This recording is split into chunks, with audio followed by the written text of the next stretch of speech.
What is your full name, and when and where were you born? I was Earl Elmer Eighmy. I was born at Taylor County, Iowa, just west of Bedford. What branch of the service did you serve in? Well, I did several. I started off in the field artillery at Fort Riley. Then they sent me to Fort Knox, and they sent me to Camp Camel. Be sure to get that camp in there. Camp Camel before the poster opened. So, as far as I know, I'm the oldest living military veteran of Camp Camel, Kentucky. What was the primary unit you served in? Well, this was wound up with primary, I guess, would be the first one, would be the 2nd Cavalry Division and the 3rd Field Artillery of the 2nd Cavalry. Let's see. Before Pearl Harbor, how seriously did you take the threat to America from the Nazis and the Japanese? I didn't pay too much attention. Did you read newspapers to keep up with the headlines over there? Nothing like that? Okay. No, I was just wanting to get out and get back home. Do you recall where you were when you heard that Pearl Harbor had been attacked? I was in a day room in Fort Riley, Kansas, and with a service battery, 3rd Field Artillery. Did you get a chance to listen to FDR's speech, the Day of Infamy? Yeah. Okay. Did you guess that the war would reach America? Did you think that the war would fully come to America's shores, or did you think it would stay where it was, overseas? Well, I was hoping it stayed over there, yeah.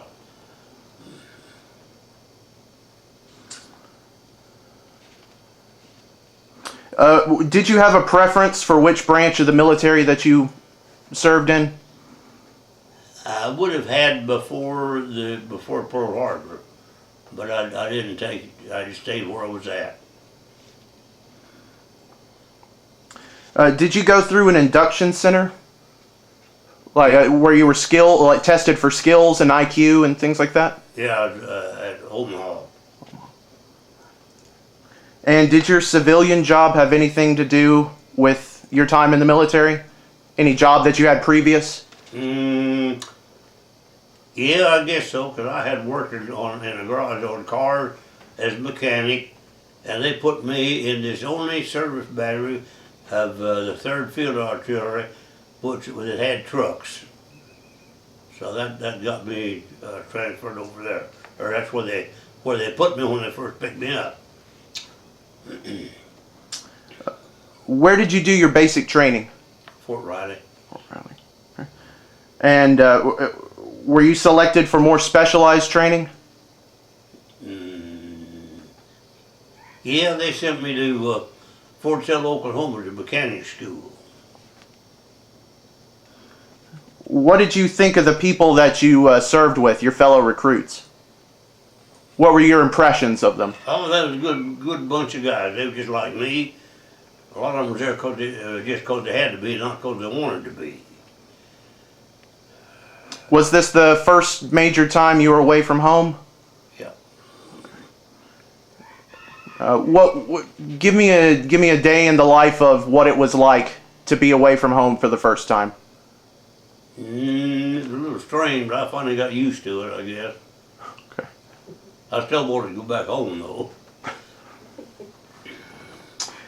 Did you participate in any maneuvers stateside? Yes, I was in the Louisiana maneuvers in 1941. What did that entail? What was that like? What did you do during those maneuvers? Oh, just about what we've been trained to do. I mean, it was just, we had done the same thing at Fort Riley, and only we didn't have the B-25s that buzzing us like they had down in Louisiana. How good did you think the training that you had was suited for you, for what you had to do overseas? Well, I was surprised to find out they found out I had muscles I didn't know was there.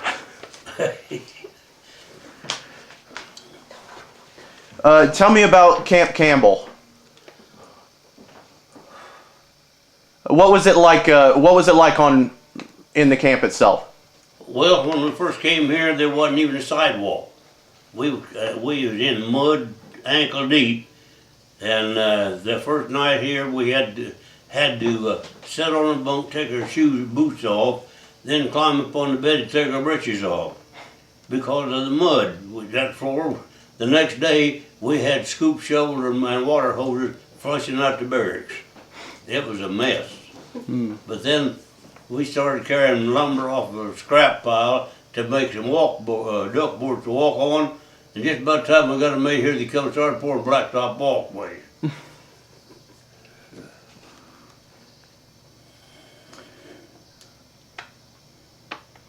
And that was where I learned to ride a motorcycle at camp. Motor officer said, "You're going to ride the thing, and if you're going to be a motor sergeant, you're going to have to ride this thing."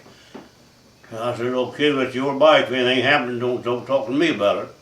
So I got on that darn thing, and then I took off. You talk about putting on a rodeo.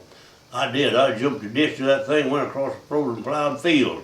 And every part of my body at one time or another, I think, was on the seat of that Harley. But I finally, by the time I come out the other side of it, I could ride it. I finally got straightened up on it and got used to it. I had a good time though, Harley, after that, but that's where I got my back broke.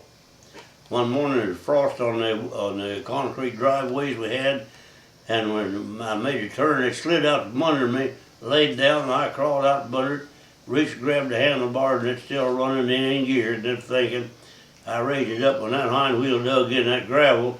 That thing jerked a knot in my back, and I've had trouble with it ever since. So that was my big experience at camp.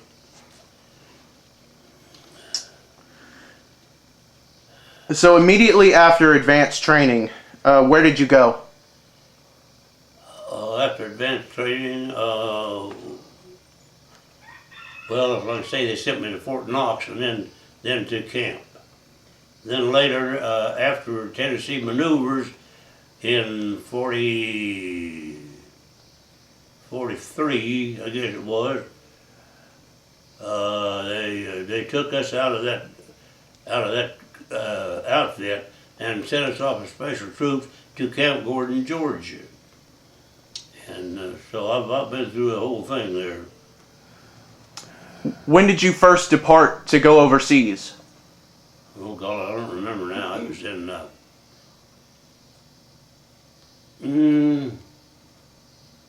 I'm thinking February of 44, but I'm not sure about that. Okay. Do you remember where exactly you departed from? From Camp Chance, New York. Okay. Did you go by plane or by ship? Ship. What was it like going over the Atlantic? Oh, it was an experience.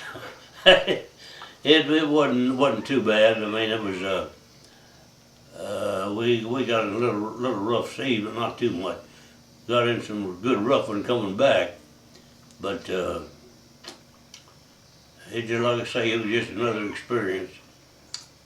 Was there any major emergency protocol in the? Yeah, I heard a few ash cans go off where they spotted, picked up submarines. But we didn't get into that. Didn't get into any shooting of it. So we had the Navy escort, I guess, going along with us. Okay. What was living conditions like on board? Well, it wasn't too crowded. I was on the old big ship, the old an old Bremen liner. They took from Germany in World War I. What that was? USS George Washington. It was a pretty good sized ship. But coming back was on a Liberty ship, and that was another experience. We got in some rough seas on that, and we had us stationed right up in the front hole next to the anchor hole, where they put for the anchor chain, and that chain, the ship would drop out under that chain, then the chain would hit And the next trip, that thing broke in two. So, I was on that ship on its maiden voyage, and I'm glad that was the last one. And the next one, they had to rescue the bunch from that. So where exactly did you land at? Landed in New York. Overseas. Overseas, Le Havre, France.